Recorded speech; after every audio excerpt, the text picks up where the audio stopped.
Good morning, Thursday. Ayan guys, hagardo na ang ating face. Wala pa tayong breakfast. Ayan. Naka-order po ko sa online shop ng ganito guys. Dahil ang problema ako sa aking mga ukay-ukay dahil hindi ko na po siya na-display. So since nakakita ako nito guys, ayan. Dito ko po siya nilagay. Ngayon guys, ayan. At naka-display na po ang ating ukay-ukay sa ating tindahan. So, ngayon guys, sana po mabintahan na po tayo nito dahil i-display na po natin at may kakaming po tayong mga paninda na i-order natin ito.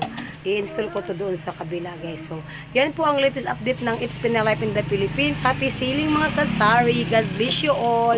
Until next time, abangan nyo po ang update ulit ng aking vlog. Bye-bye! Is back. Ayan. Nagawa na po natin ang paraan guys. Ayan ang ating mga paninda. Dahil na-stock lang po to guys. Dahil wala tayong paglagyan. Kaya ito po ang may gusto po. Pumunta lang po sa Mela Sari-Sari Store. Ayan po ang mga design ng ating t-shirt na mga oversize. Magaganda po ito guys. Magaganda ang tela. Ayan. Dinisplay na po natin siya guys dahil nakahanap na po tayo ng paglagyan ng ating mga paninda. Kaya back to ukay na naman po tayo mga kasari. Ayan po ang ating update.